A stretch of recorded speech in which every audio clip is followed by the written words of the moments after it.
अगर अपन बात करें दुधारू पशु जो रहते हैं उनमें इस सीज़न में गलघोंटू करके एक बड़ी भयंकर बीमारी आती है। इस बीमारी के बारे में मैं आपको आज बताने जा रहा हूँ। देखिए, गलघोंटू जो रोग है उसको अंग्रेजी में हीमोरेजिक सेप्टिसीमिया नामक रोग के नाम से जाना जाता है। यह एक जीवाणु या बैक्टीरिया के द्वारा होने वाली बीमारी है और इस बीमारी में 2 साल से कम उम्र के जो अपने पशु रहते हैं उनमें ज़्यादा प्रकोप होता है और 2 साल से जो बड़े उम्र के पशु रहते हैं उनमें कम प्रकोप रहता है। हालांकि बीमारी दोनों में हो सकती है, लेकिन ज़्यादा चांसेज है कि 2 साल से कम उम्र वाले पशुओं में रहती है। तो जब 2 साल से कम उम्र के पशु रहते हैं तो यदि ये बीमारी हो जाती है और हमको पता नहीं लग पाता या हमने कभी कोई लापरवाही कर दी तो 24 घंटे के भीतर कई बार हमारे पशु की मृत्यु हो जाती है। ये रोग पाश्चुरेला माल्टोसिडा नामक जीवाणु के संक्रमण से होता है। इसका जीवाणु सांस नली में तंत्र के ऊपरी भाग में मौजूद होता है। मौसम परिवर्तन के कारण पशु गलाघोंटू रोग की चपेट में आ जाता है। अब अगर अपन बीमारी के लक्षणों के बारे में बात करें तो सबसे पहले तो पशु के गर्दन में सूजन दिखाई देती है।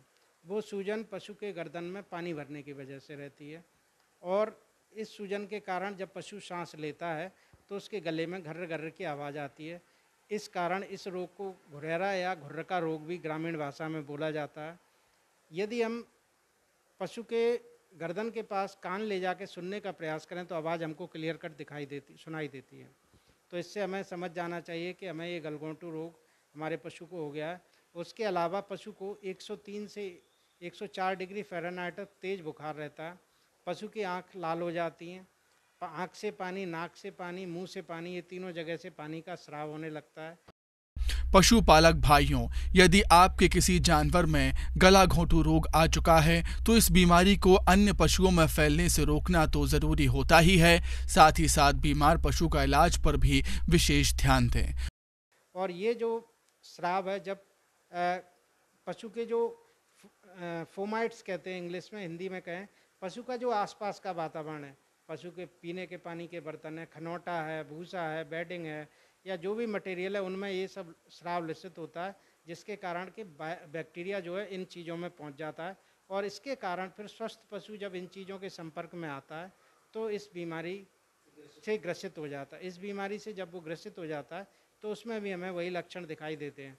तो पहला काम तो हमको ये करना है, यदि हमको कोई रोगी पशु मिला है अपने झुंड में तो उसको स्वस्थ पशुओं से अलग कर देना चाहिए, उसका ट्रीटमेंट अलग कर देना चाहिए, उसके दाने पानी खाने के बर्तन जो है सभी चीज़ें अलग कर देनी चाहिए और उसको अलग से हमको व्यवस्था करनी चाहिए। स्वस्थ पशुओं को उससे दूर रखना चाहिए और आवास जो है, आवास का भी फ्यूमिगेशन के माध्यम से या किसी भी प्रकार के पाउडर के द्वारा हमें निर्जीवीकरण करना चाहिए, जिससे कि जब अन्य पशु उस जगह पर बांधे जाएं तो उनमें वो बीमारियां होने का खतरा थोड़ा कम रहे। रोगी पशु को सार्वजनिक स्थल जैसे कि चारागाह और अन्य स्थान जहां पशु एकत्र होते हैं वहां न ले जाएं, क्योंकि ये रोग सांस द्वारा, साथ ही पानी पीने एवं चारा चरने से फैलता है। मरे हुए पशुओं को कम से कम 5 फीट गहरे गड्ढे खोदकर चूना और नमक छिड़ककर अच्छी तरह से दबाएं। कई बार ऐसा देखा गया है कि ग्रामीण क्षेत्रों में पशुपालक किसान हैं जो वो पशु चिकित्सक को दिखा लेते हैं, इलाज कराना शुरू कर देते हो, 1 दिन के इलाज में या 2 दिन के इलाज में ही उनको काफ़ी ज़्यादा फ़ायदा महसूस होने लगता है। तो वो पूरा एंटीबायोटिक ट्रीटमेंट नहीं लेते और उसके कारण क्या होता है कि ये रोग कई बार लौट के आ जाता है और जब ये लौट के आ जाता है उस समय इसको संभालना, इसका उपचार करना काफ़ी मुश्किल हो जाता है।